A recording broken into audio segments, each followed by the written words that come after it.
Allah itu pencipta.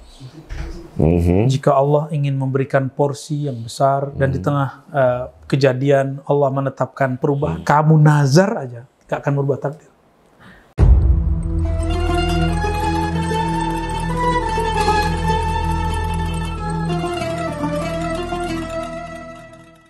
Astagfirullahaladzim. Bismillahirrahmanirrahim. Assalamualaikum warahmatullahi wabarakatuh. Segala puji bagi Allah yang pantas dipuji, yang maha terpuji. Terpuji jugalah kekasihnya, baginda Nabi besar Nabi Muhammad SAW. Kita harus bersolawat kepada beliau karena beliau memiliki syafaat. Nabi nanti ya, yang paling sibuk ya, di padang mahsyar untuk menyelamatkan kita. Hai para pemirsa dari channel Rumi Cafe Jakarta. Ini saya ganteng ini bukan karena wajah saya yang luar biasa, tapi karena ada review by Itang Yunas. Dan saya tidak sendiri, saya bersama dengan guru saya, sahabat saya, Buya Arazi Azim. Assalamualaikum Buya. Waalaikumsalam Om Ganteng. Buya juga gantengnya permanen ya. Teman-teman semua, hari ini Rumi Cafe Jakarta ini memiliki topik yang luar biasa. Ini bagi saya penting ya. Kenapa? Kita tahu rukun Islam, rukun iman itu ada 6 ya. Iman kepada Allah, iman kepada malaikat, iman kepada kitab, iman kepada nabi, iman kepada hari kiamat dan qada dan qadar. Tahu nggak ya? Siapa yang mau dituduh tidak iman kepada Allah, pasti gak ada yang mau. Semuanya ngaku beriman, iman pada malaikat, kitab, dan lain-lain. Tapi, andaikan Anda dinasibkan atau ditakdirkan oleh Sang Penentu, Allah Subhanahu wa Ta'ala, bernasib tidak sesuai dengan rencana, Anda mulai protes. Anda lalu menuduh orang yang mengecewakan Anda, dialah yang merencanakan ini semua. Sehingga, itu bisa gugur iman pada Allahnya, pada malaikat, pada kitab, dan lain-lain. Sekarang kita akan berbincang kepada guru kita. Kita akan lebih detail lagi bertanya apa itu qada, apa itu qadar, apa itu nasib, apa itu takdir. Siap ya Bu ya? Siap, siap. Bu ingin menyapa dulu mungkin? Assalamualaikum sahabat Cafe Rumi, Tarekat Cafe. Selamat sore. Semoga dalam ridha Allah Subhanahu wa Ta'ala. Ya. Ya, banyak yang menyangka Cafe Rumi ini milik saya. Saya langsung jawab di sini bukan, ya. Dan nama kafe ini untuk menipu daya di dalam kebaikan, agar kalau orang dengar kafe selalu ingin minum dengan makanan-makanan yang ada dan tersaji, tapi ini semuanya sajian untuk hati kita, ya, agar hati kita lebih bening dalam cara berpikirnya. Baik Buya, dalam rukun iman tadi sudah saya katakan ada 6 perkaranya. Nah, yang ke-6 ini adalah qada dan qadar. Saya ingin jelas lebih detail satu persatu. Takdir dulu deh. Takdir itu apa? Ya, ini dahsyatnya pengaruh bahasa Arab ke dalam bahasa Indonesia, bahasa Melayu secara umum. Karena bahasa Indonesia adalah perkembangan dari bahasa Melayu lama. Ya. Takdir itu bukanlah satu kata sendiri, dia adalah hasil dari perubahan kata qaddara. Fa'ala yufa'ilu taf'ilan, qaddara yukaddiru taqdiran. Qaddara artinya mengukur atau memberikan ukuran. Kadar. Qaddara. Qaddara ini masih ada tasdidnya. Asalnya tanpa tasdid. Misalnya di dalam surat Al-Qamar ya, surah Al-Waqi'ah itu ada kata qadar. Misalnya dalam surah Al-Qamar itu seingat saya, kalau salah tolong dibenerin Bang.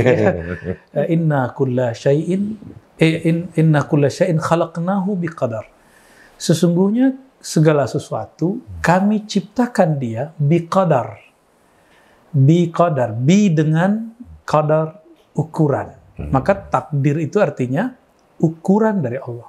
Nah, di dalam Al-Qur'an itu kalimat qadar, dalam sunnah Nabi kalimatnya juga qadar. Tapi dalam bahasa Indonesia orang cenderung menggunakan perubahan kata. Perubahan kata itu apa istilahnya? Derivasi ya. Tasrif kalau dalam bahasa Arab. Derivasi kata yang sudah bertambah satu huruf. Yaitu takdir. Padahal yang paling tepat itu qadar. Namun qadar dalam bahasa kita Artinya ukuran aja, misalnya saya memasukkan air ke dalam ini, lalu saya katakan kadarnya segini aja ya. Seliter, 2 liter Ya, gitu. Boleh disebut juga dosis. Dosis itu kadar. Sebagai contoh surat An-Najm tadi. Kemudian juga ada di beberapa teks yang menyebutkan bahwa kami kami mentakdirkan bagi mereka al-maut, kematian. Dan di belakangnya dikatakan wa ma nahnu, dan tidaklah kami kedahuluan bimasbukin, kira-kira gitu. Di hadis Nabi ditanya mengenai apa itu iman oleh Sayyidina Jibril, lalu Nabi menjawab wa an tu'mina bil qadari, bukan bit taqdiri. Engkau percaya itu di hati, bukan di kepala, bukan di gelar, bukan di baju.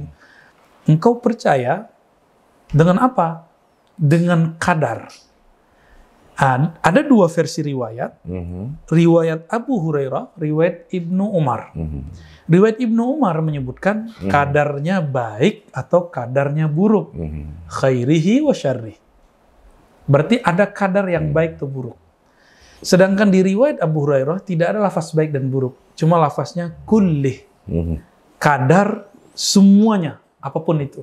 Nah, kadar itu kan Allah memberikan Bang Dik sesuatu ujian, lalu Allah berikan dosisnya. Allah berikan Bang Dik suatu anugerah, dan Allah tetapkan kadarnya sesuai dengan wadah Bang Dik. Ya. Namun ada orang yang berpikir di luar wadahnya. Karena dia melihat wadah orang lain.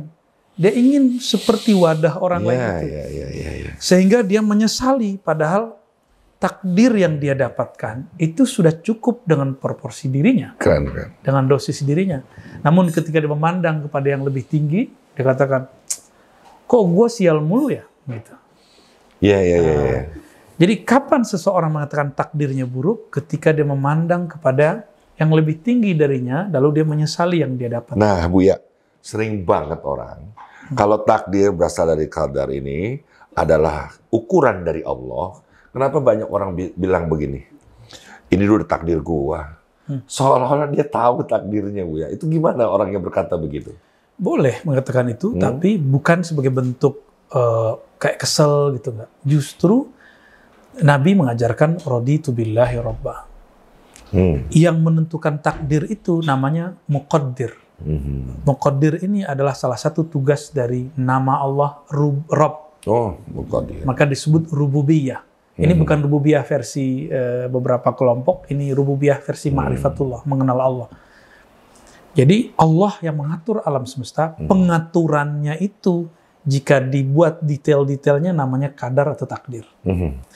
Saya mau tanya Bang Dik kalau punya anak, apa anaknya baru 5 tahun, dibeliin mobil nggak? Enggak. Dibeliin motor nggak? Tidak. Mobil-mobilan iya, motor-motoran iya. Yes. Kalau ada anak 7 tahun dikasih motor, itu tanda sayang atau tanda blow on? Yang itu. Ya, blow on.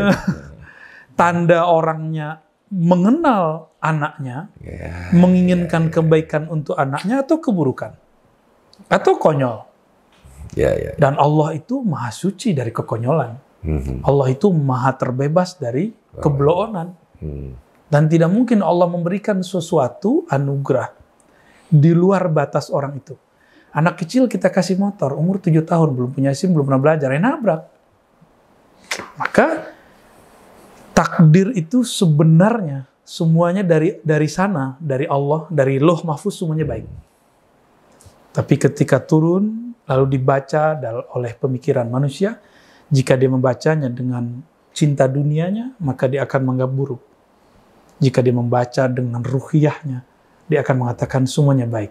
Itulah yang dimaksud baginda Nabi SAW. Ini di luar ilmu akidah ini. Ya, ilmu akidah kan ada teorinya begini, ada takdir baik, takdir buruk. Itu ilmu. Ilmu itu diciptakan ulama. Sekarang kita tunggu dulu hadisnya kita kemukakan dulu, teorinya kita taruh di bawah. Nah, apa kata Nabi? Ajaban li amril mu'min. Sungguh ajib urusan orang beriman. Kullu amrihi khair. Semua urusannya baik, semua keadaannya baik, semua takdirnya baik, kira-kira begitu. Jika dia in asabahu khairun syakar, jika dia mendapatkan kebaikan, dia bersyukur. In asabahu syarrun sabar. Ya, jika dia mendapatkan keburukan, dia bersabar. Fa huwa khairul lah. Itu baik. Jika dia bersyukur terhadap kebaikan, itu pun juga baik. Maka Nabi ini lagi ngomong versi apa? Ini versi rohani, bukan versi ilmu akidah yang sekarang dipakai. Ya. Dan perlu kita sadari teman-teman, ilmu itu kan berkembang. Di zaman Rasulullah belum ada penjelasan rukun-rukun iman seperti sekarang. Jadi ilmu akidah, ilmu tauhid itu ilmu yang ditemukan ulama, berkembang loh. Maka dalam ma'rifat juga ada perkembangannya. Penjelasannya itu berkembang. Sebenarnya ma'rifatnya dari dulu begitu-gitu aja. Namun karena zaman sudah berubah, perlu ada cara membahasakan ma'rifat. Ya, karena sekarang sudah banyak orang berbicara ma'rifat dan menurut saya ada yang tepat, ada yang tidak tepat, ada yang ngaco dan segala macam. Maka kita berijtihad. Saya pun berijtihad, berusaha semampu mungkin membahasakan ulang. Apapun temanya, mulai dari ma'rifat ruh, akhir zaman, dan sekarang ma'rifat takdir. Barangkali dalam bahasa-bahasa itu kita pun salah menerjemahkan. Jika ada kekeliruan, kita pun minta ampun kepada Allah. Ya. Dan apa yang sudah saya jelaskan sebelumnya kan takdir Allah juga, Bang Dik. Ya, nggak tahu rahasianya apa, kita tunggu aja setelah terjadi. Ya. Luar biasa Buya, luar biasa. Ya, Channel Rumi Cafe Jakarta, penjelasan yang luar biasa. Saya ingin bertanya lagi Buya, tentang gandengannya nih, qada dan qadar. Kenapa juga disebut qada dulu baru qadar, bukan qadar dan qada? Sebenarnya kalau mengikuti hadis hanya qadar. Hanya qadar. Sedangkan qada itu diperdebatkan oleh ahli bahasa, apakah qada itu sinonim dari qadar ataukah dia selain qadar.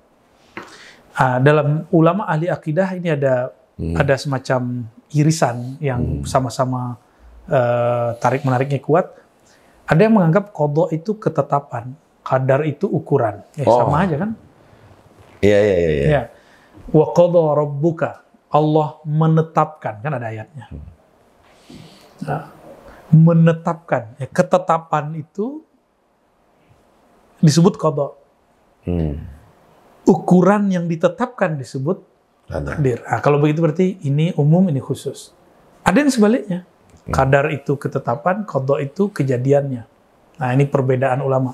Saya tidak mau mengajak Bang Dik pusing, kan ini istilah bahasa-bahasa Arab, hanya istilah. Di dalam hadis, perintahnya mengimani qada, bukan qadar, takdir, bukan qada.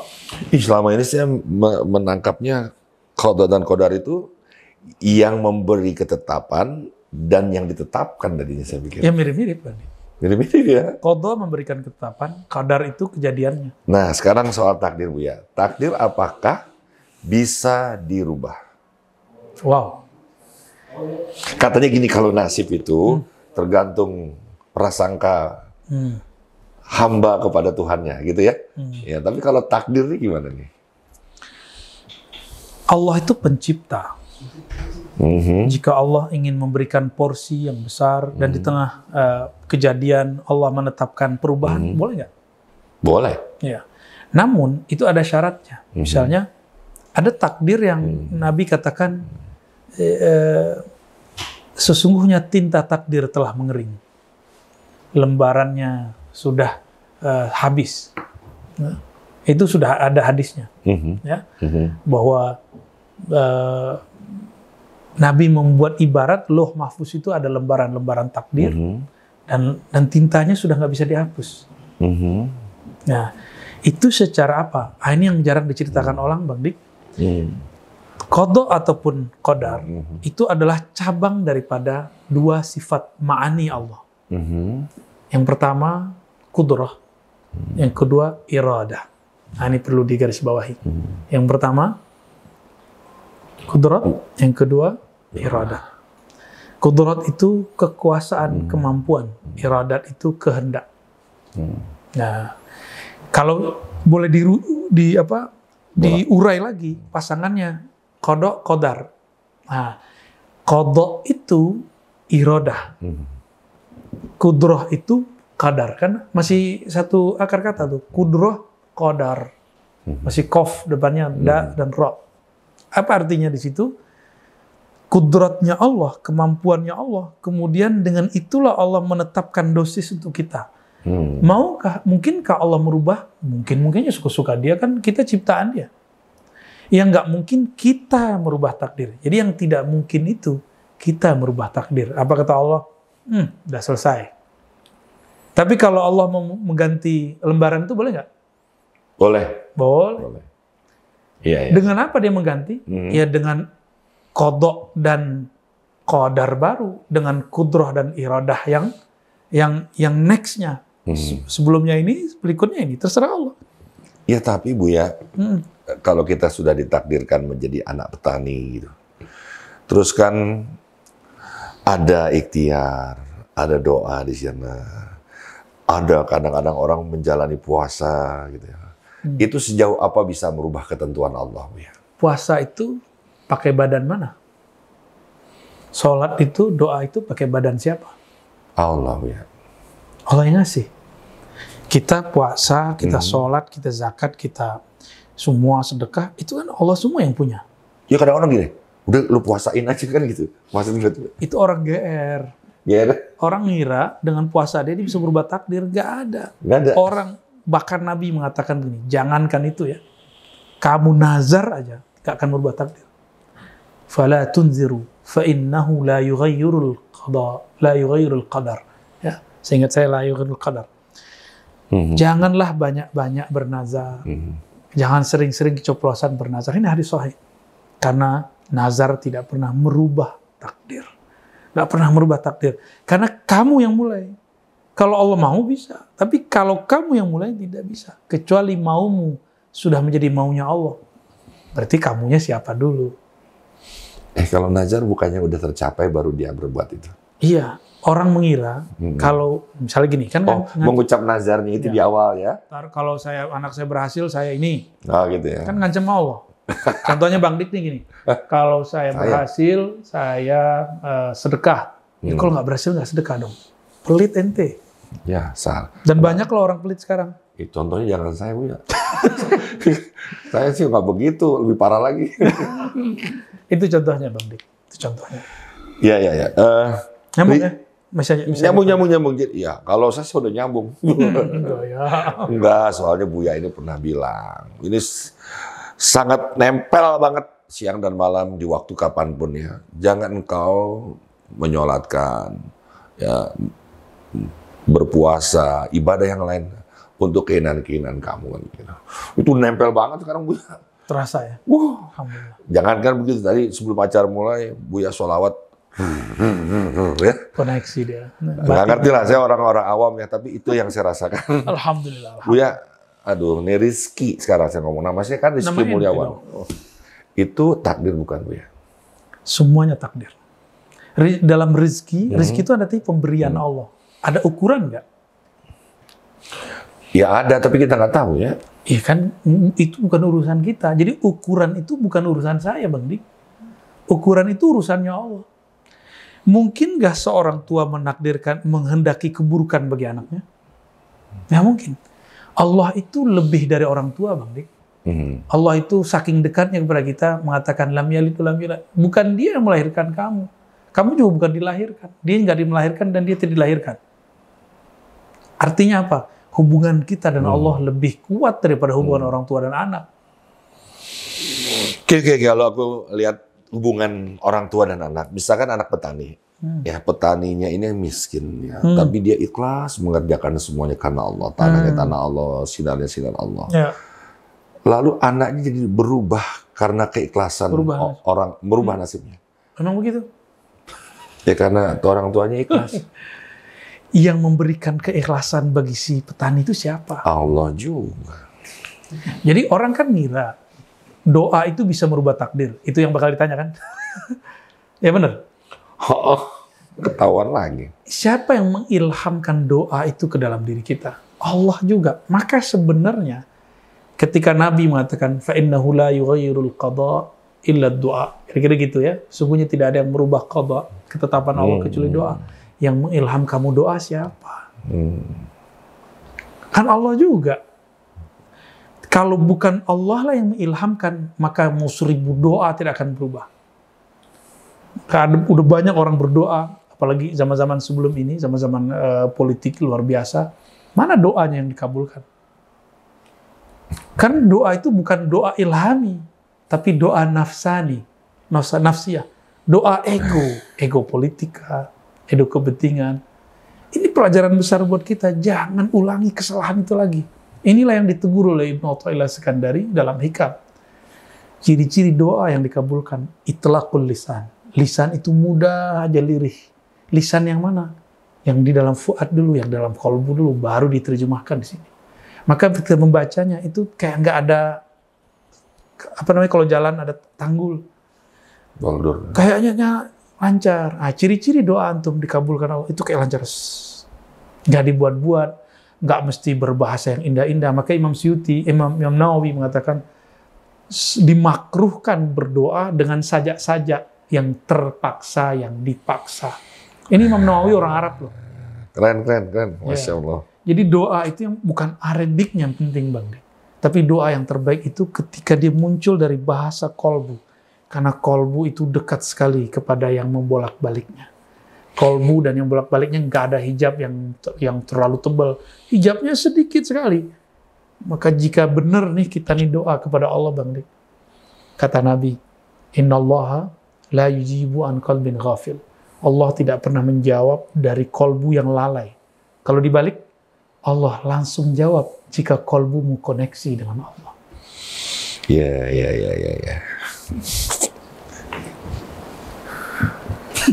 Tepuk tangan semua yang ada di sana. Alhamdulillah ya. Saya ingin berbagi pengalaman aja ya. Banyak saya datang ke majelis, lalu ada acara doa di penghujungnya ya. Saya tidak akan komentarin yang lain, tapi ketika Buya dengan bahasa Indonesianya, bahasa ibu-ibunya bahasa, saya itu tersentuh loh. Terus kita bawa ke rumah, kita ngobrol sama istri, kok aneh ya gitu ya. Tapi sayangnya ini Buya kalau saya minta berdoa, nggak pernah mau berdoa. Ya. Jadi semacam kerinduan tuh doa Buya di hati kita. Nah, Buya, gimana kalau ada orang memiliki cita-cita? Ya, misalkan bapaknya dia nelayan, dia bercita-cita ingin menjadi astronot. Apakah cita-cita itu menyalahkan takdir, Buya? Cita-cita itu bahasa Arabnya amal, pakai hamzah. Amal. Ada perbuatan itu pakai ain, amal. Kalau teman-teman kita di Malaysia itu mereka baca ainnya pas benar.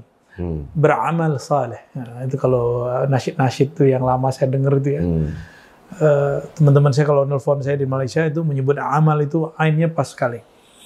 Tapi kalau ini amal. Tapi dalam pronunciation orang Indonesia itu kayaknya sama amal dengan amal. Cita-cita. Ya. Nah, cita-cita itu ada dua jenis. Ada yang disebut angan-angan, panjang angan-angan. Ada yang disebut dengan keinginan atau visi yang tinggi. Himmah, turunannya nanti himmah.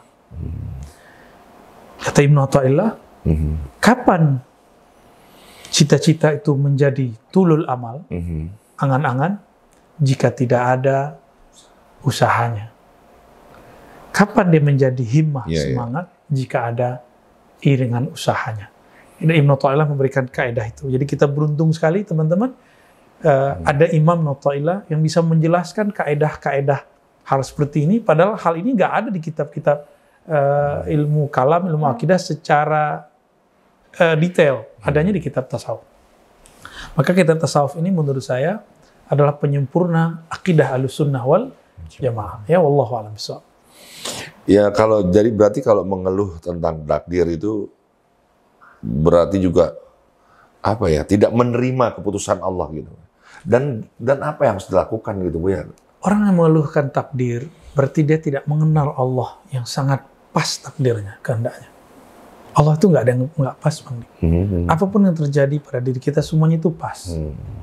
Nggak mungkin Allah itu lebih hebat dari seorang insinyur, ya, arsitek bisa bikin bangunan. Buktinya Allah itu sangat oke. Coba lihat Bang Dik, bumi ini belum pernah bergeser sedikit pun dengan bulan. Ya. Coba bayangkan pesawat salah dikit jatuh bergesekan. Ya. Tapi ini sampai sekarang belum ada gesekan, belum menyimpang geser nyenggol Mars, nggak ada. Kalau pilot ada segala macam atau kita main game, lepas dikit atau Bang Dik nyetir, lepas dikit bisa nabrak orang. Coba bayangkan kendaraan besar seperti bumi, kalau nggak ada yang mengendalikan takdirnya gimana? Tabrakan alam semesta. Berarti Allah ini sudah menakdirkan yang baik. Cuma saking nyamannya Allah memberikan orang kalau sudah biasa diberi kenyamanan, diuji sedikit tidak nyaman, dia akan mengatakan, seperti anak kecil. Coba Bang Dik, si Wali Rajab ngomongnya apa? Buya, manggilnya Buya kan? Buya jahat, Buya pelit. Anak kecil gampang ngomong begitu. Maka bagi saya orang-orang yang menentang atau mengkritisi kita dengan cara yang tidak, yang bagi saya lucu lah ya, bilang kita sesat segala macam, anggap saja orang-orang itu emang nggak mengerti apa yang kita maksud. Seperti anak kecil itu dia nggak paham ketika dia ngomong papa jahat itu artinya apa. Buya pelit, gitu kan kata si Wali Rajab. Dia nggak ngerti efek omongan itu. Namun karena Bang Dik mengerti ini anak gua, dia belum mengerti apa-apa, ya sudahlah. Marah nggak Bang Dik? Betul. Itu takdir buruk nggak ketika anak ngomong begitu? Malah kita gemes. Jadi saya gemes sekali dengan orang-orang yang berbicara tidak dengan ilmunya. Jadi saya tidak pernah benci, tidak pernah marah. Saya anggap ini salah satu takdir-takdir indah dari Allah SWT. Buya, ini sebenarnya pertanyaan berikut ini saya ingin jawab. Dan jawaban itu saya dapat dari Buya. Apa tuh? Jadi kalau ini salah, Buya tolong benerin. Lah, saya belum tentu bener juga Bang Dik. Kalau semua sudah takdir, buat apa berdoa? Apa gunanya berusaha? Keren. Ya. Jadi saya juga baru memahami tentang doa itu. Doa itu boleh jadi dalam tingkat yang paling dasar. Doa itu minta sama Allah, agar kita nggak minta sama yang lain. Tahap berikutnya lagi, lebih tinggi lagi. Ingat ya, kita bukan agama makom ya, kita agama semakin dekat dengan Allah. Gitu. Doa itu berhadapan hati dengan Allah. Jadi hatinya yang berhadapan. Tubuh jasad tidak lagi membelenggu tubuh rohani. Makin tinggi lagi, saya belajar dengan beliau, doa itu adalah cara kita bersyukur. Saya bilang kita akan ngajarin untuk minta kepada Allah. Tenang dulu ente. Syukur adalah cara paling indah untuk meminta. Ya. Lolos antum. Nah, 100. Yang terakhir ini nih, saya dapat lagi dari beliau. Doa itu cara seorang hamba menghambakan Allah. Menghambakan diri di hadapan Allah. Menghambakan diri di hadapan Allah.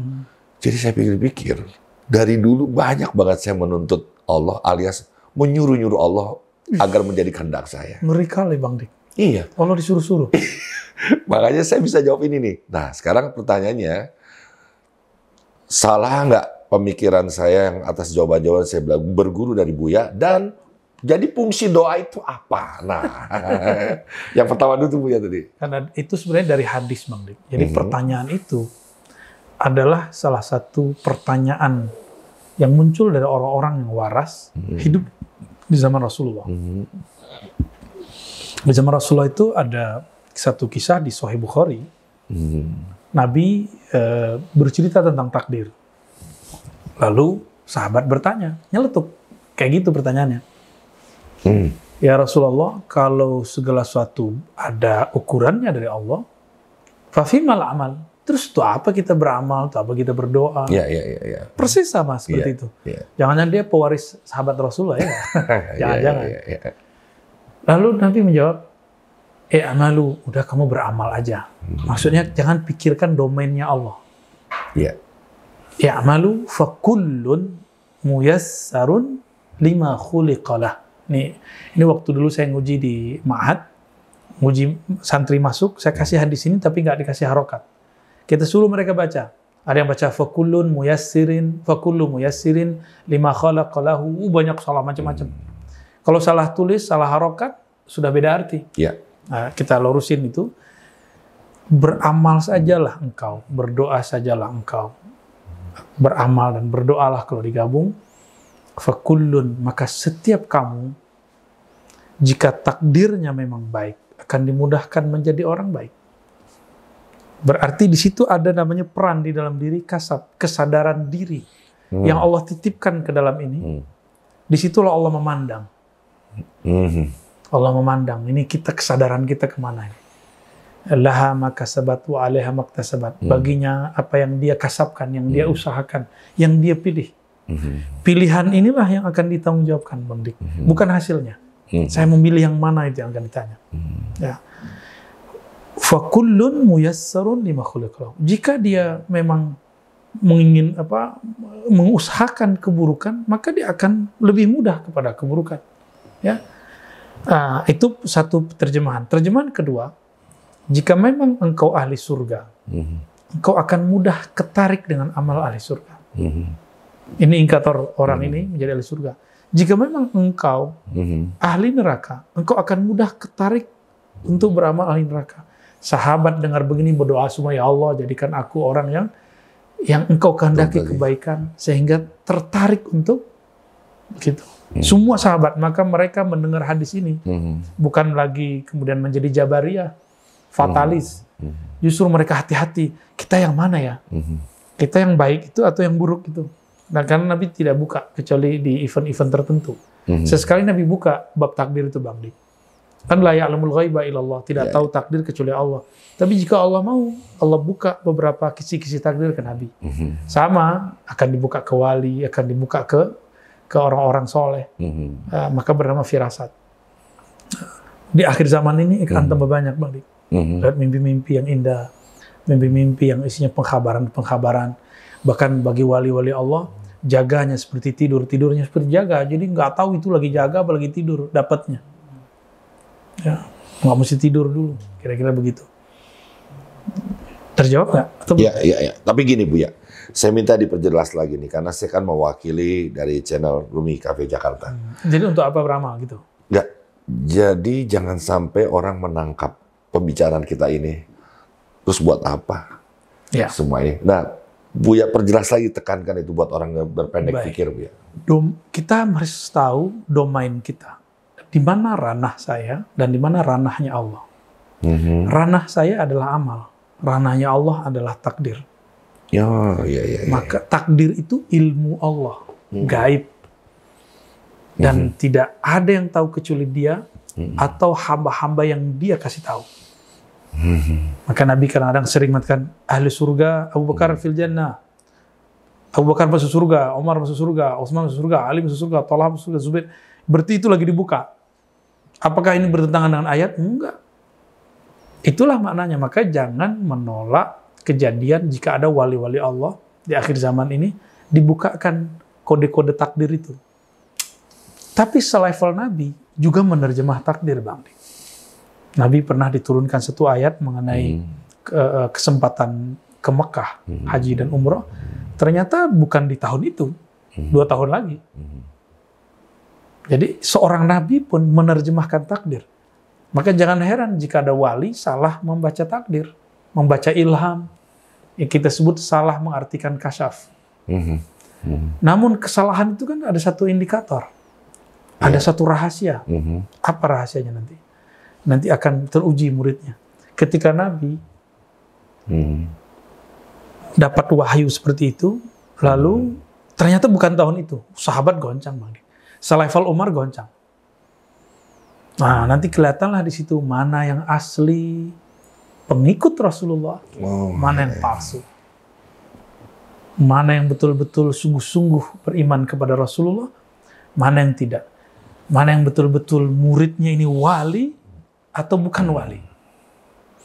Kalau Buya bisa ngelihat saya nggak?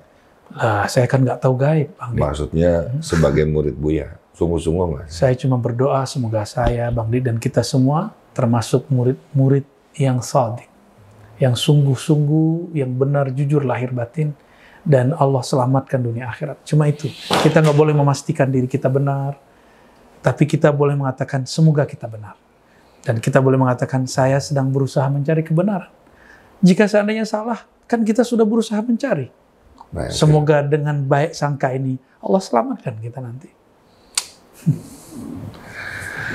gimana ya ngomongnya ya, channel Rumi Jakarta ya. Saya ini juga orang yang sejujurnya tidak terlalu paham agama. Tapi saya hadir di hadapan beliau dengan benih ikhlas saja. Saya percaya apa yang baik, apa yang menjadi ilmu, apa yang menjadi cahaya itu akan menyelinap sendiri dengan sendirinya di kolbu saya, Buya. Dan itu nggak mungkin saya lupakan. Banyak pelajaran Buya tuh yang saya tempel gitu. Karena saya datangnya nggak dengan keilmuan saya, Buya. Alhamdulillah. Nah, takutnya teman-teman di sana Anda melihat YouTube ini udah. Bang Dik merasa terhipnotis nggak, Bang? Ya enggak, Buya. Enggak, tadi saya udah bilang ya, sejujur aja ya. Susah lah ngomongnya, soalnya di depan orangnya. Dari sholawat beliau aja, saya nggak ngerti dia sholawat apa tadi.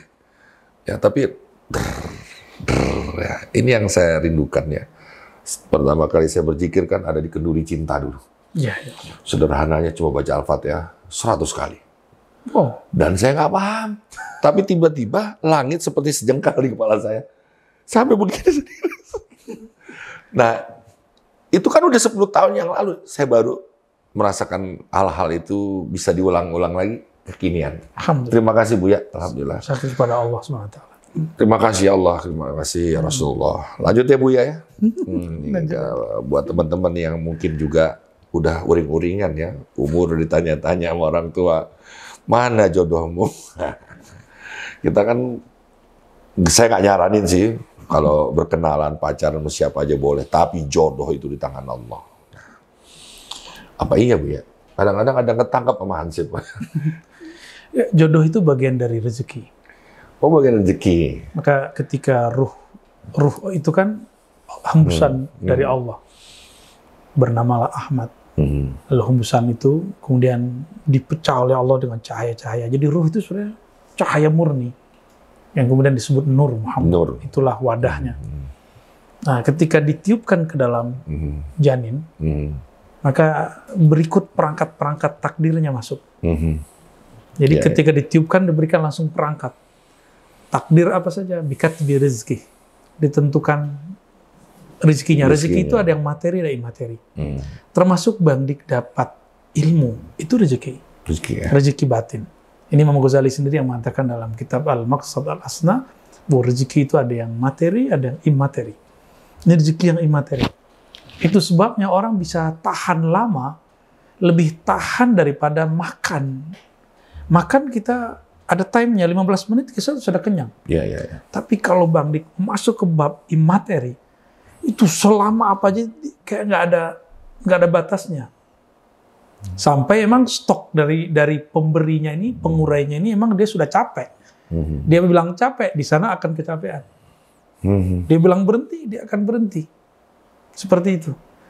Nah, ini namanya rezeki batin. Dan Nabi mengatakan, innama ana qasimullahu al-mu'ti. Aku cuma yang share, yang ngasih Allah. Yang memberikan ilmu ini Allah. Begitu Nabi menghilangkan kediriannya, keegoannya dalam menjelaskan ilmu. Hatta ilmu ini. Gak pernah bilang, gua yang alim. Aneh yang lebih alim dari semua orang. Gak ada Nabi ngomong begitu. Nabi tetap mengatakan, saya cuma membagikan ilmunya milik Allah. Semakin seseorang itu merendahkan dirinya, semakin Allah kasih jor-joran. Dan Sidi Syekh Imam Sya'rani mengatakan, kenapa ilmunya Nabi itu paling tinggi? Karena beliau paling menghinakan dirinya. Maka ketika beliau dihujat dan dituduh gila, dituduh penyihir, dituduh apa saja, belum menerimanya dengan legowo. Karena dia mengatakan, aku menghina ya Allah. Itulah dasar kenapa ilmu beliau paling tinggi. Maka Bang Dik siap-siap setelah ini, mungkin Bang Dik akan dihujat, akan dihina, dibilang sesat. Terima Bang Dik, terima. Katakan, ya Rob, aku memang pantas dari semua tuduhan itu. Semua pujian hanya untukmu, semua cacian hanya untukku. Maka Allah akan jor-jorin semua ma'rifat. Inilah rahasia sir ilmu Rasulullah SAW. Masalah rezeki masuk dari bab ini. Rezeki ilmu. Adapun rezeki zahir, Rabi'ah Adawiyah itu kenapa kemudian nggak butuh suami? Kecuali suami yang mempunyai stok ilmu ma'rifatullah. Kenapa dia nggak mau terima semua laki-laki yang datang? Karena laki-laki itu semuanya datang hanya dengan ilmu yang tertulis. Dia tidak menikah ya Bu ya? Dia mau menikah, tapi kemudian tidak ada yang bisa memenuhi hasratnya. Rabi'ah Adawiyah itu bukanlah perempuan-perempuan yang hasrat syahwatnya syahwat nafsiyah, syahwat kebinatangan, mohon maaf, syahwat seksual semata. Syahwatnya Rabi'atul Adawiyah adalah syahwat ruhiyah. Dia ingin menikah itu dengan orang yang membuat dia kenal kepada Allah. Meskipun secara zahir ada tampilan apa gitu. Makanya saya pun kalau ketemu Rabi'ah juga malu pastinya, nggak pantas, ya. Ini rezeki. Rabi'atul Adawiyah sudah tidak mempermasalahkan rezeki zahir. Dia yang dibutuhkan adalah rezeki batin. Itulah yang disebut nikmat batin yang sebenarnya, bukan sekedar nikmat seksual. Justru dalam seksual itulah dia menemukan Allah. Bisa nggak? Itu yang nggak ditemukan oleh Rabi'ah dengan semua guru-guru yang melamar beliau. Buya, jangan-jangan memang kekasih dia Allah, Buya. Dia diukur dari situ, mana ada laki-laki yang pantas, Buya? Nggak ada. Kita malu. Saya pun kalau ketemu Rabi'ah, saya akan malu. Saya tidak akan berani menatapnya. Kecuali Allah izinkan. Itu rezeki. Ya Allah. Maka jodoh ini tidak hanya suami istri. Jodoh itu juga teman. Kita bertemu begini nih rezeki nih Bang Dik. Iya. Saya ketemu Bang Royal, Bang Dik, semua kita ini rezeki. Iya. Dan ini asbab rezeki yang luar biasa. Maka saya bersyukur, alhamdulillah orang-orang sekitar kita yang terbangun bukan hubungan transaksional, tapi alhamdulillah yang terbangun adalah hubungan kasih sayang. Dan saya bersyukur sekali kepada Allah, hubungan ini yang akan menjadi benteng ketika ada orang menyerang antum semua, menyesatkan antum semua, antum tidak akan tersinggung, tidak akan berubah di jalan Allah Subhanahu wa Ta'ala. Tapi orang-orang yang kesepian, karena dia nafsi-nafsi, dia ego, dia sendiri, dia tidak mau menghabiskan egonya, maka dia sedang menutup pintu rezeki rohaninya, pintu rezeki pertemanan, rezeki berjamaah. Maka Bang Dik, jangan malu untuk menegur, mengunjungi kawan. Walaupun Bang Dik sudah terkenal, pernah terkenal, dan sedang terkenal, kunjungilah majelis-majelis yang kecil. Mereka kadang-kadang memikirkan proposal untuk bayar Bang Dik, nggak ada Bang. Coba sesekali, Allah itu sudah pemurah untuk kita. Kapan kita akan jadi pemurah kepada hamba-hambanya? Jadi kalau ada kesempatan begitu, Bang Dik datang. Walaupun itu tidak bisa selama-lamanya. Iya. Maka jodoh pasangan itu sudah include di dalamnya. Jadi jangan terlalu kecil ngomongin jodoh pasangan itu cetek sekali. Ya, kita ngomong rezeki yang besar, rezeki berguru. Aduh, nikmat. Terima kasih Rumi Cafe Jakarta ya. I love you. Ya, Buya udah pernah sempat ke Radatul Adawiyah, makomnya, guanya? Belum. Saya sudah. Aduh, menangan dia, dapat rezeki dia. Alhamdulillah ya, saya dibukakan pintunya. Bahkan sudah tutup, tiba-tiba nggak ada yang jaga, Buya. Masya Allah. Buya, lanjut ya Buya ya. Kalau mati itu rizki atau takdir, Buya? Mohon izin Buya, karena ada orang begini, sudah koma, sudah katanya mau mati nih Buya ya, mohon izin Buya. Udah bawa pulang aja, mungkin dia nggak betah dengan alat-alat yang ada di rumah sakit, biar dia di kamarnya di mana sejarah terhampar. Itu kan berarti Buya, dia milih tempatnya Buya. Ya, tapi waktunya nggak tahu kapan. Ya. Maut bahasa Arabnya atau kematian, mati itu bahasa kitanya. Mati itu bukanlah suatu yang buruk sebenarnya, tapi mati itu adalah kesempurnaan rezeki. Wow, ulangi Buya.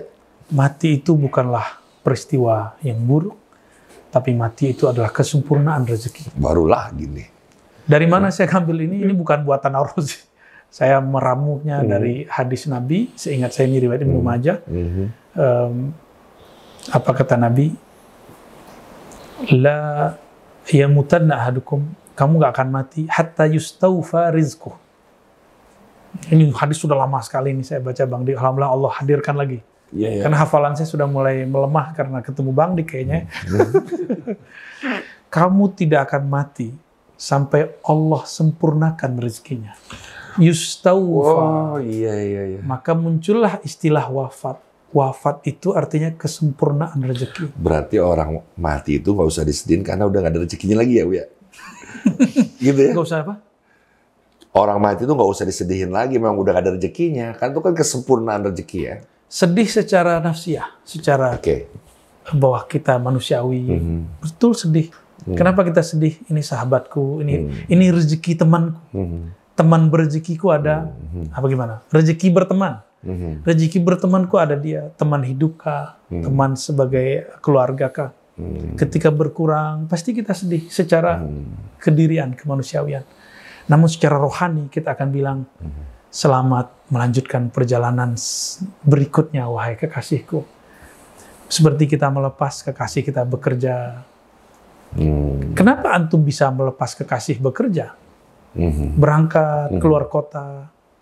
Kenapa tidak bisa melepas mereka? Mereka harus pergi. Ruhnya harus berjalan terus. Tubuhnya harus ditinggal. Tubuh ini hanyalah salah satu terminal-terminal yang mesti dia tinggalkan. Maka, meskipun saya nangis ketika ibu saya wafat, tapi saya meridhoi itu dan saya mengatakan, ya Allah, barangkali ini yang terbaik. Dulu saya berdoa, ya Allah, saya belum siap ditinggal ibu saya. Lalu, kalau engkau sudah jamin dia masuk taman-taman surgawi, ambillah dia dengan kelembutan. Ya, itu yang bisa saya dapatkan, Bang. Wallahu a'lam bishawab. Ya. Kita baca Al-Fatihah dulu ya, buat kedua orang tua kita yang masih ada, dipanjangkan usia di dalam kebaikan dan kebajikan yang telah tiada. Amin. Ya. Termasuk ibunda dari Buya yang membuat dia sedih. Sedih bukan karena dia belum puas untuk segala urusannya, tapi dia sedih karena bahagia dia telah dirawat oleh yang maha merawat dan sebaik-baiknya merawat. Al-Fatihah.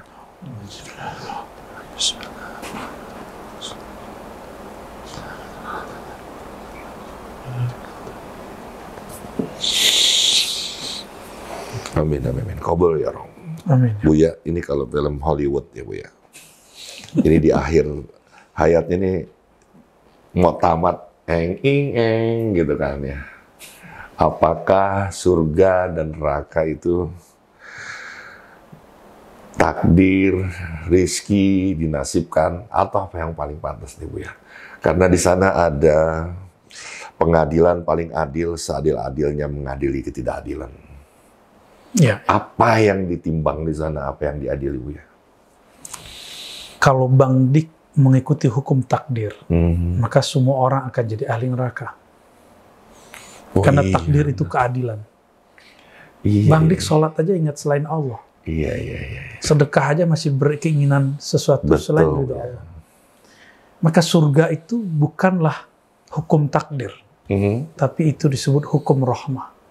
Dan diambil dari hadis qudsi sendiri. Allah mengatakan, ya jannati, wahai surgaku, wahai kebun-kebunku, biki arhamu ibadi. Melalui kamulah aku menyayangi hamba-hambaku.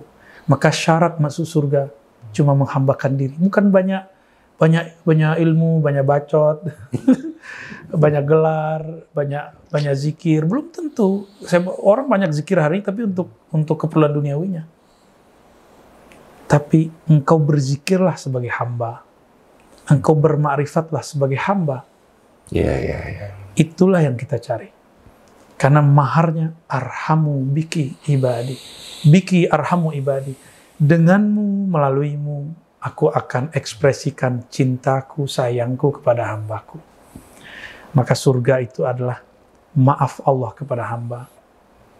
Rasa sayang Allah kepada hamba. Kalau neraka, baru keadilan Allah. Jadi, al-jannatu rahmatullah, wan naru adlullah. Surga itu rahmatnya Allah, neraka itu keadilan Allah. Maka a'immatuna, imam kita Abul Hasan Asy'ari, Imam Ghazali, Imam Syekh Abdul Qadir Jilani, Bahauddin Shah Naqsyabandi, semuanya mengajarkan apa? Jangan pernah minta keadilan Allah. Kamu minta adil, kamu disiksa.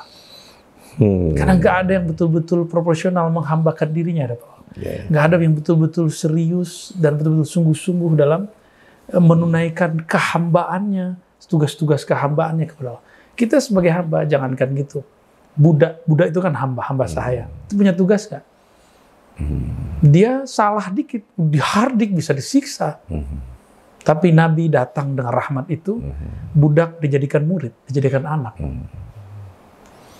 Maka dalam generasi pertama, kedua, setiap budak sahabat itu jadi ulama.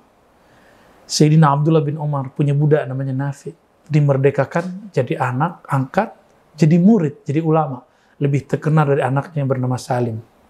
Maka coba lihat di Sahih Bukhari, Salim bin Abdullah bin Umar tidak seterkenal Nafi' Maula Abdullah. Nafi' mantan budak Abdullah. Jadi ulama besar. Nafi' inilah yang punya murid namanya Malik. Malik punya murid namanya Syafi'i. Jadi itu generasi budak itu. Generasi budak yang kemudian menjadi merdeka. Jadi Nabi itu orang budak dijadikan merdeka. Kita kan kebalikan, orang merdeka diperbudak. Ini generasi budak itu dihapuskan dengan Nabi, diperlakukan seperti orang-orang Masya Allah. Itu hebatnya Rasulullah. Nah ini jangan salah, jangan dipotong. Nanti saya disebut generasi budak dan segala macam ya. Tapi beliau menjadikan budak-budak itu menjadi ulama besar. Nggak budak lagi. Dari budak hamba sahaya fulan, sekarang menjadi hamba Allah yang sebenar-benarnya. Jadi kira-kira gitu ya. Wallahu a'lam bishawab. Luar biasa ya Bu ya. Teman-teman, terhadap fitnah-fitnahan guru saya ini, tolong Anda cerdaslah sedikitnya. Di dalam video itu ada time code-nya. Kita ke depan akan bikin itu. Kalau Buya terasa penjelasannya kok aneh, jangan-jangan dia memotong itu. Jadi cerdaslah kalian melihat materi yang seutuhnya. Dan Buya, dengan kata lain, kalau saya minta keadilan Allah, takdir saya adalah neraka. Berarti kita sekarang harus meminta rahmatnya ya. Bagus sekali.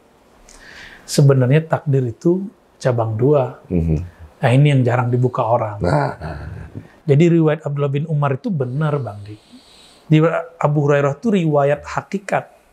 Abu Hurairah.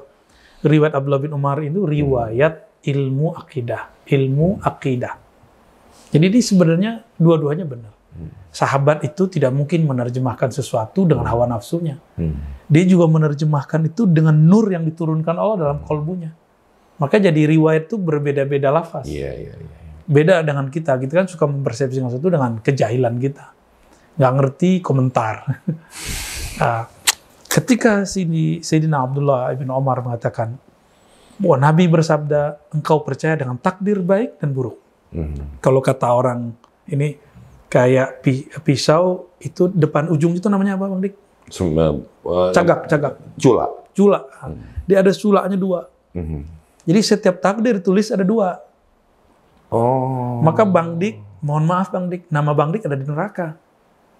Tapi juga ada di surga. Nama saya Bang Dik ada di surga, tapi juga ada di neraka. Nanti silakan lihat tafsir para imam kita, Tobari, Ibnu Katsir. Saya ingat saya di dalam itu, atau Durrul Mansur Suyuti, di situ ada penjelasan ketika ada ayat ulaika humul warithun. Surah Al-Mu'minun. Merekalah para pewaris surga. Maksudnya apa? Misalnya nih, saya masuk surga. Dia mah contohnya yang baik. Bukan Bang Dik. Yang ono masuk neraka. Yang ono masuk neraka. Bukan Bang Dik ya. Begitu dong. Terus siapa nama dia kan juga ada di surga. Terus siapa yang akan mengakses menikmati tempat yang ada nama dia itu? Ulaika humul warithun. Orang-orang yang dapat rahmat Allah ini akan mewarisi orang-orang tempat yang seharusnya ditempatin oleh orang itu. Kenapa? Dia berburuk sangka kepada Allah, kita berbaik sangka kepada Allah. Bang Dik ini ada namanya di neraka, Surga. Juga ada namanya di neraka. Saya juga begitu, ada namanya di surga, duluan di surga. Dan juga ada namanya di neraka. Jika ada nanti orang seberang, orang di ujung sana, nama dia kan ada di surga. Tapi juga ada namanya di neraka. Nah, jika dia nggak jadi masuk surga, berarti dia namanya di neraka nih. Dan dia masuk. Nanti tempat dia yang di surga akan diakses, dinikmati oleh ahli surga yang ada. Maka disebutlah ahli surga ini dengan kriteria yang dari surah Al-Mu'minun, pewaris-pewaris. Punya hak waris terhadap orang yang masuk neraka. Orang masuk neraka itu dianggap sudah mati berkali-kali, maka diwarisi oleh orang ini. Kira-kira begitu. Buya nih, bagus sekali penjelasan Buya nih. Tapi saya jadi ingat, kalau di agama lain, sukseslah kita hidup di dunia, agar kau punya istana di akhirat. Kalau kita kan nggak begitu Buya, boleh jadi kau tidak mendapatkan istana di dunia, nanti kamu dapat surga di akhirat. Agama mana tuh? Salah ya. Yang mana jadi omongin Buya. Yang kita aja tuh, makanya saya nggak pernah menghinakan orang miskin, takutnya dia di sana memiliki istana. Nah, sukses itu kan beda orang, beda arti. Ya, ini sukses inilah Buya secara fisik. Ya, ada orang sukses secara duit, tapi badannya sakit-sakitan. Sukses nggak tuh? Jelas ya. Nggak juga. Jadi sukses ini betul-betul subjektif. Iya. Ya. Paham ya. Oke, jadi kayaknya bukan ajaran agama manapun itu. Itu asumsi orang terhadap agamanya. Ada. Bukan ajaran agama. Oh gitu ya. Baiklah jika demikian. Salah lagi. Baik, Buya, luar biasa penjelasan Buya. Terima kasih banyak. Teman-teman ini asik ya. Membuat kita jadi utuh beriman, ya, sampai iman kepada Allah dan terakhir qada dan qadar. Kalau Anda beriman kepada 5 di depan, tapi gagal untuk menerima takdir, hilanglah semua keimanan kita. Sudah jelas semua ayat-ayatnya dari Buya. Kalau saya seorang seniman, menangkap takdir adalah, boleh Buya? Keren tuh, saya mau dengar juga. Takdir itu ibarat orang sedang memanah diri kita. Jangan katakan kita pasti akan mati terkena busur panahnya. Kita diberikan akal, kita angkatlah tameng. Tapi jangan kerdus yang kau angkat, lalu tembus dan mati kau bilang takdir, itu kebodohan. Tapi kalau kau angkat besi baja, tapi busur panah itu tetap melesat kena jantung kita dan kita mati, itulah baru yang namanya takdir. Pun itu yang menyebut papan nisan kita. Dik doang. Lahir tanggal sekian, mati tanggal sekian. Gak apa-apa ya? Hancur ya Bu ya? Aneh. Makanya jangan berguru sama saya, berguru sama beliau aja ya. Terima kasih preview by Itang Yunas. Ini ada puisi. Puisinya indah sekali. Saya panggilkan sahabat saya, Irwan Batara dari Stinky untuk baca puisi. Ya, sini maju ke depan. Ini dadakan ya. Dia baru aja pulang dari Inggris. Ya. Iya. Nih baca puisi nih ya. Pelan-pelan aja. Tenang. Belum salim. Iya. Insyaallah. Allahumma sholli ala Muhammad. Biung gak lama. Ini dadakan aja. Jadi inget SD. SD baca puisi deg-degannya setengah mati. Iya, baca lagi biar dekat. Bismillahirrahmanirrahim. Puisi. Gak usah dibaca itu. Aku baca. Itu bukan judul. Kira jadi puisi. Mudah-mudahan di sini ratingnya jadi tinggi. Ini aneh duduknya dah, ngelak diri. Gak apa-apa. Udah pas. Ini cakep begini nih. Iya kan? Tuh, cakep katanya ya. Semua yang turun itu adalah rahmat. Tapi kita melihatnya sebagai beban pemberat. Semua takdir itu menuju pada kebaikan. Penerjemahan kitalah yang merubahnya menjadi kebimbangan. Temukan dulu dirimu, baru kau bisa temukan Tuhanmu. Karena ketika kau bisa memandang wajah Tuhanmu, takdir bukan lagi belenggu, melainkan jalan rindu. Masya Allah. Betul lagu tuh, cakep. Rindu. Cakep. Terima kasih Bang Ibing. Udah kabayan. Mohon maaf lahir batin, saling memaafkan dan saling mendoakan. Buya sehat selalu Buya. Alhamdulillah, Luar khair, biasa alhamdulillah. setiap penjelasan menjadi hikmat perjalanan saya ke depan dan teman-temannya. Baik, pamit dulu. Saya mewakili seluruh kerabat kerja channel dari Rumi Jakarta yang bertugas. Kita ketemu lagi dalam tema-tema yang lain. Wabillahi taufiq walhidayah. Assalamualaikum warahmatullahi wabarakatuh.